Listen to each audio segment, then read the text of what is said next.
नमस्कार, मी राकेश देशमुख. आता मी रायगड जिल्ह्यातील कर्जत तालुक्यातील कर्जत नगर परिषद त्या ठिकाणी राष्ट्रवादी काँग्रेस पार्टी कर्जत तालुका जनसंपर्क कार्यालय तुम्हाला दिसेल. आणि या ठिकाणी हे जे कार्यालय आहे तो नदीलगत असल्यामुळे आज जर बघितलं तर महाराष्ट्रात असेल, रायगड जिल्ह्यात असेल, मोठा मुसळधार पाऊस बरसत आहे. आणि त्याचा जो परिणाम आहे, घरांमध्ये गावांमध्ये पाणी साचलेलं आहे, पाणी गेलेलं आहे. निश्चितच याचा जो फटका आहे तो कर्जत येथील राष्ट्रवादी काँग्रेस पार्टीचं जे कार्यालय आहे त्यांना बसलेला आहे. पहाटे 3 ते 3:30च्या दरम्यान पाणी आतमध्ये गेलं होतं. आणि तुम्ही जर बघाल संपूर्ण परिसर जलमय झालेला आहे. तुम्ही बघू शकता या ठिकाणी पाण्याचा आता थोडा निचराव होत आहे. परंतु राष्ट्रवादी काँग्रेस पार्टी कार्यालयात तुम्ही बघाल तर संपूर्ण परिसर जलमय झालेला आहे. आणि येथील जे भाऊ आहेत ते साफसफाई करतात आणि जो आपलं पाणी आहे ते काढत आहेत. बघा तुम्ही भाऊ, साधारण किती वाजता पाणी आलं? 3:15ला पाहू शकाल. या ठिकाणी राष्ट्रवादी काँग्रेस पार्टीचं जे कार्यालय आहे असेल पाणी इथपर्यंत आलं होतं.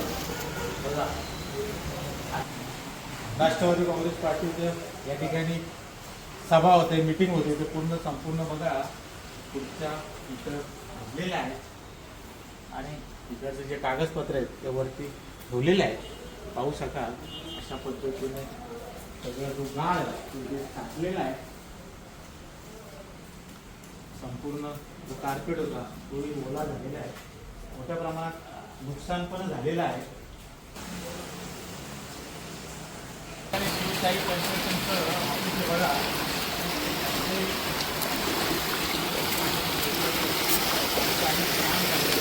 किती वाजता पाणी आलं? 2 वाजता. काय नाव तुमचं? तुम्हाला किती वाजता समजलं? तुम्ही इथेच होता? आम्ही घरी होतो. नुकसान काय झालंय का?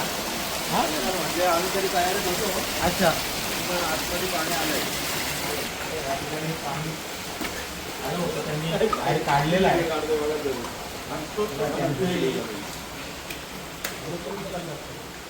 त्यांच्या लक्षात आलं म्हणून त्यांनी त्यांचं जे सोफा आहे तो वरती ठेवलेला आहे. या ठिकाणी चिखल साचलेला आहे आणि साफ केलेलं आहे. अशा पद्धतीने 3 वाजता जलमय झालं होतं. आता सुद्धा पाणी साफ केलेलं आहे.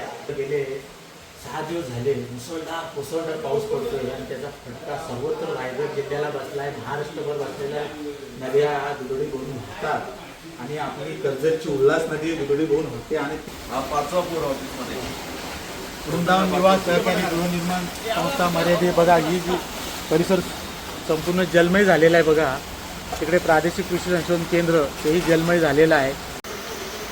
आता मी कर्जत नगर हद्दीतील जो कोतवाल नगर आहे त्या परिसरात आलेलं आहे. इथं बघा कोतवाल नगर परिसरामध्ये जे रहिवासी आहेत त्यांच्या घरामध्ये किती पाणी शिरलेलं आहे. 5 फूट पाणी होतं. आत्ता सगळं साफ केलं वरती तुम्ही.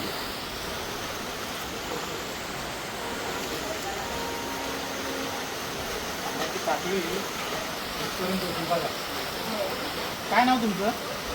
तांबडे, नितीन तांबडे. अच्छा. काय किती वाजता पाणी आलं? रात्री 2:45 सुमारास होतं. सुरुवात झाली. पूर्ण भरलं. 3 वाजता तुम्ही किती रोजचा वरती? आहेत कपडे पण आहेत आतमध्ये. कपडे सामान सगळं तसं आहे पण बरं सुद्धा. एवढं येईल कधी गायडेच नाही ना. त्यानंच केलं. सामान हलवायला सकाळी येऊन चान्सच गेलं. नाही. दरवाजा उघडला तर पूर्ण पाणी आतमध्ये घुसलं. त्यामुळे बंद ठेवलेलं आहे. परिसर हा जलमय झालेला आहे. बाजूला उल्हास नदी आहे आणि लगेचच कोतवाल नगर आहे. परंतु सततच्या मुसळधार पावसामुळे बघा पाणी साचलेलं आहे. पाणी गेलं. स्थानिक नागरिक त्रस्त झालेले आहेत. ही जी विहीर आहे त्या विहिरीतून पाणी गेलेलं आहे, पाण्याखाली गेली होती. तुझं नाव काय? नितीन तांबडे. गाड्या कुठे ठेवल्या? शाळेजवळ ठेवली. शाळेजवळ ठेवल्या. एक बाईक समोरच लावली तिकडे. अच्छा. पण बहुते अगदी दरवर्षी आम्ही कित्येक वर्ष सामना करतो पुराचा. परत काहीच नाही. जे आहे ते असंच चालायचं. पण त्याला आणखीन काहीतरी करावं लागेल, कारण बरेच लोक मला सांगत होते की हे केलं ते केलं. त्याच्या हिशोबाने त्यांनी आणखीन पुढे पुढे काही ना काहीतरी उपसा केला पाहिजे. गाळ काढणं म्हणा का माती वगैरे किंवा ब्रॉड वगैरे जे काय आहे ते करायला लागेल. खाली जाणं पाहिजे किंवा दरवाजा उघडणं, म्हणजे काय तर दरवाजा बरोबर भरपूर गाळ बाहेर पडतो. मिक्स केलं की माती बाहेर येते. कोतवाल नगरमधील मातृ छाया PW भोगोदर यांचं निवासस्थान बघा. याचा जो ग्राउंड फ्लोअर आहे कंप्लीट पाण्यामध्ये गेलेला आहे आणि ते रहिवासी ते वरती राहत आहेत.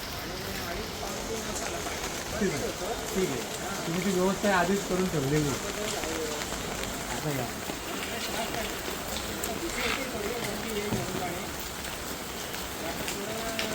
या रहिवाशांनी त्या पुराच्या पाण्यामुळे आपलं नुकसान होऊ नये म्हणून ग्राउंड फ्लोअर आहे बघा, पूर्णपणे पार्किंग म्हणा किंवा तो पाण्यामुळे आपल्याला वाचण्यासाठी म्हणा त्यांनी सेकंड फ्लोअरवर ते राहतात. ती व्यवस्था त्यांनी करून ठेवलेली. काय नाही तुमचं? मला सुरेश विष्णू भटकले 2च्या सुमारास पाणी यायला सुरुवात झाली आणि आम्हाला एकाने बेल मारून उठवलं शेजारच्याने, बाबा पाणी येतं आहे. तेव्हा मात्र आमची तारांबळ झाली. आम्ही सर्व सामान एकदम व्यवस्थित घराचे जे कप्पे असतात त्यात ठेवून सगळं बांधून कमीत कमी मला वाटते 3 वाजता पाणी आतमध्ये सुरुवात झाली यायला आणि मग मात्र 3 वाजता पूर्णपणे भरून गेलं पाण्याचे. पाण्याने आमच्या बिल्डिंगमध्ये पूर्णपणे पाणी भरून घेतलं आणि आत्ता एक काहीतरी 7:30च्या दरम्यान पाण्याचा निचरा चालू झाला. तुम्ही आता बघतायच का पाणी खूपच कमी झालेलं आहे. ते आत्ताच्या विषयात झालं. हा जो कोतवाल नगर परिसर आहे कर्जतमध्ये, जेव्हा जेव्हा उल्हास नदीला पूर येतो तेव्हा तेव्हा ह्या परिसरामध्ये पाणी भरतं आणि स्थानिक नागरिकांचं मोठं नुकसान होतं. जर का शेजारच्याने आज उठवलं नसतं तर आमचं पूर्ण घर पाण्याखाली असतं. म्हणून शासनाने यावर सतर्क राहून नागरिकांना सतर्क करण्यासाठी कुठली गाडी तरी का होईना पण अनाउन्समेंट करून फिरवणं गरजेचं आहे.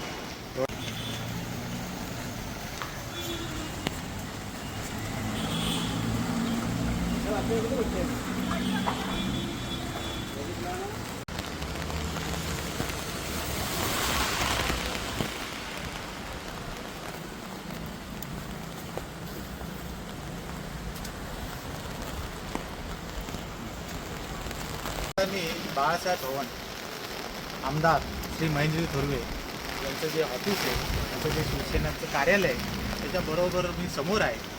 प्रति पंढरपूर आळंदी या ठिकाणी साकारलेली आहे आणि इथे जर बघाल भाविकांसाठी भक्तांसाठी बंद केलेलं आहे.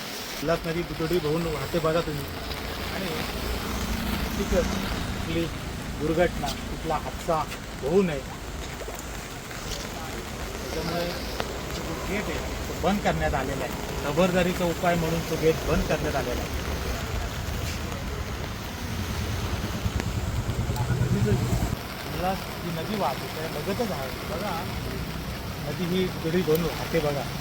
गेले सतत जर बघितलं तर 6 दिवस झाले मुसळधार कोसळधार पाऊस पडत आहे आणि त्याचा जो परिणाम आहे तर नद्या दुधडी भरून वाहतात आणि काही ठिकाणी ह्या नद्या जे पाणी आहे ते नदीलगत जे रहिवासी राहतात नागरिक राहतात त्यांच्या घरामध्ये पाणी शिरलेलं आहे. तिथे आता पाऊस पडताना एक 5-5, 10-10 मिनटं थांबतो त्याच्यामुळे पाणी वाहण्यासाठी वाव मिळतो. त्याच्यामुळे थोडासा काय अंश नागरिकांना दिलासा मिळतो. परंतु एक 15 दिवसापूर्वी जर बघितलं असेल नदीचं रूप तर एकदम नदी एक पाणी कमी होतं, परंतु आजची परिस्थिती बघा, रूप बघा कशा पद्धतीने नदी वाहते. नगर हद्दीतील जो गवणीतून लुधऱ्यातून जो रस्ता जातो तो कर्जत रेल्वे स्थानकामध्ये जातो आणि इथे जर बघाल तर पूर्णपणे पाणी या परिसरामध्ये साचलेलं आहे. पाणी आलेलं आहे बघा आणि संपूर्ण जो परिसर बघाल तर जलमय झालेला आहे. येथील स्थानिक प्रशासनाचे कर्मचारी आहेत ते इथे नागरिकांना एक सतर्क म्हणून अलर्ट करतात की ह्या परिसरातून तुम्ही जाऊ नका, जेणेकरून दुर्घटना होऊ नये यासाठी स्थानिक प्रशासनाने काळजी घेतलेली आहे आणि त्यांचे कर्मचारी या ठिकाणी जागोजागी उभे केलेले आहेत. आणि परिसर जलमय झालेला आहे.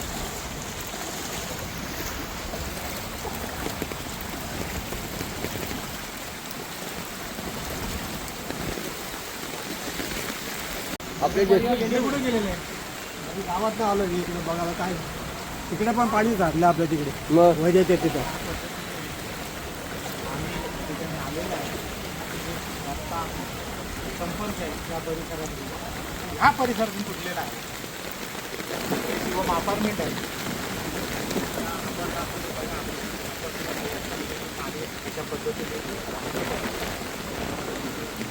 रहिवासी बघा अशा पाण्यातून ये जा करतात परंतु स्थानिक प्रशासनाचे जे कर्मचारी आहेत ते इथे आडवत आहेत या मार्गाचा तुम्ही वापर करू नका पुढचा जो मार्ग आहे अभिनव प्रशाळा मंदिर त्या ठिकाणी तुम्ही जा या मार्गावरून जाऊ नका दुर्घटना होणार नाही आपण सतर्क राहा बघा आता हे दुचाकी स्वार बघा कशा पद्धतीने त्यांना मज्जाव करतात तिकडनं त्या साईडनी बघा अशा पद्धतीने हे तरुण वर्ग इथे कर्मचारी पहिले उभे आहेत त्यांना सांगतात परंतु ही तरुण मंडळी बघा अशा पद्धतीने आपला जीव धोक्यात घालून त्या ठिकाणी जाण्याचा प्रयत्न करत होते अजूनही कोसळदार पाऊस बरसत आहे अति आवश्यक काम असेल तरच घराबाहेर पडा अन्यथा घराबाहेर पडू नका आणि आपला जीव धोक्यात घालू नका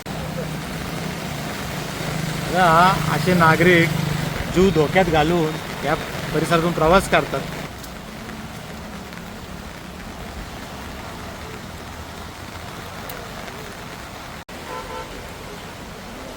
बघा अशा पद्धतीने ही 4 चाकी गाडी आलेली आहे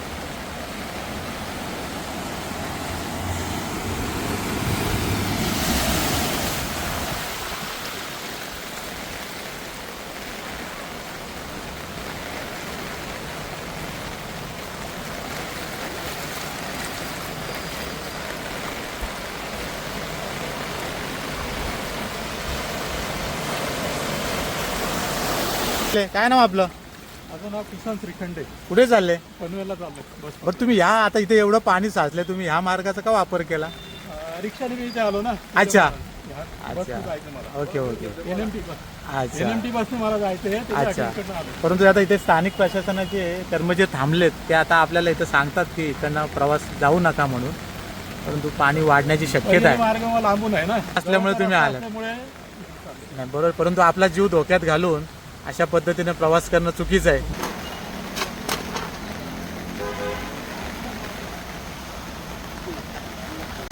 ज्या ठिकाणी वाहनं कर्जत टू पनवेलच्या दिशेने जातात त्या ब्रिजवर बघाल तर इथे स्थानिक रहिवासी आहेत नागरिक आहेत त्यांनी आपल्या ज्या दुचाकी असतील किंवा 4 चाकी वाहन असतील या ठिकाणी कार केलेल्या आहेत त्यांनी म्हणजे कारण असं आहे की मोठ्या प्रमाणात पाणी साचलं होतं आणि म्हणून त्यांनी इथल्या रहिवाशांनी तुम्ही बघाल तिकडे पण बघा गाड्या आपल्या उंच ठिकाणी ठेवलेल्या आहेत जेणेकरून गाड्या सुरक्षित राहतील आता हिसेगाव येथील सटुआई नगर या परिसरामध्ये आहे आणि ह्या परिसरामध्ये जर बघाल तर इथे स्थानिक रहिवासी आहेत सनी जाधव आणि पलीकडे राहुल दिसले हे दोघांचं जे घर आहे त्या घरावर ही दरड कोसळलेले बघा किती मोठ्या प्रमाणात दगड दिसतोय बघा त्याची साईज बघा आणि अजूनही तो दगड बघा तो किती मोठा आहे सांगू शकत नाही परंतु ती पडण्याची भीती आहे सुदैवाने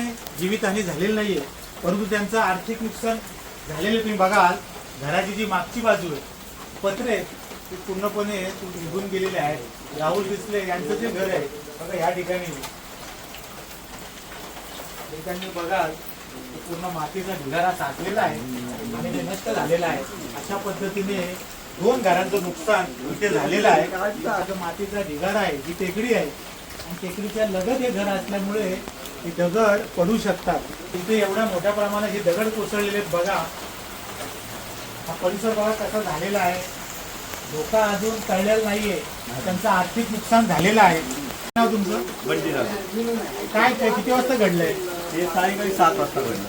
अच्छा काय तुम्ही घरातच होते हो मी घरात होतो तिथे नेमकी बाथरूम मध्येच होतो इथे हा बाथरूम मध्ये असताना एवढा जोरात आवाज आला का म्हणलं काय झालंय येऊन बघतो तर पूर्ण दरड कोसळली बाजूच्या पडलं तर बाहेर काढलं सगळं आणि काल परत पडलं छातात स्थानिक प्रशासनाकडून कोण अधिकारी आले होते ना जो अधिकारी आले फक्त बोलले तुम्ही इथं राहायचं राहू नका तर आम्ही राहणार होतो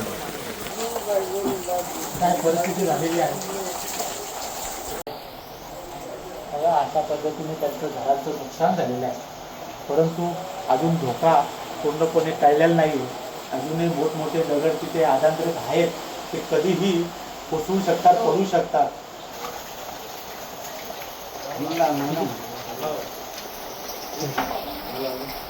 राहुल दिसले या ठिकाणी रहिवासी आहेत, त्यांचं राहतं घर आहे आणि त्यांची जी मागची बाजू तुम्ही बघा तर ह्या ठिकाणी दरड कोसळलेली बघा आणि आपण त्यांच्या घराचे जे बाथरूम आहे त्या ठिकाणी उभे आहोत आणि बाथरूमची अवस्था बघा काय झालेली आहे.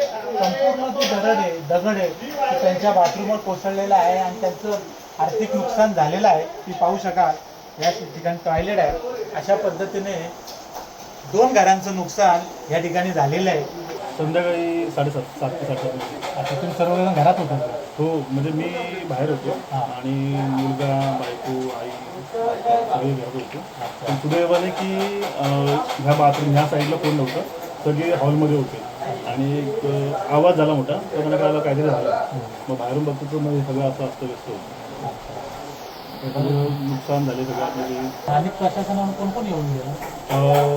नगरसेवक विजय हजारे, नंतर मग नगराध्यक्ष पुष्पाताई दगडे, प्रांतवाले, तहसील साहेब, CEO नगरपालिका सर्व भेट देऊन सर्व चौकशी पाहतो. अश्विनी राऊत सर्वच माझं लहान करून गेले. सुदैवाने जीवितहानी झालेली नाही, परंतु त्यांचं घराचं आर्थिक नुकसान बऱ्यापैकी झालेलं आहे. परंतु आता सततचा मुसळधार कोसळधार पाऊस पडत आहे. सर्वांनी सतर्क राहा, अलर्ट राहा, काळजी घ्या.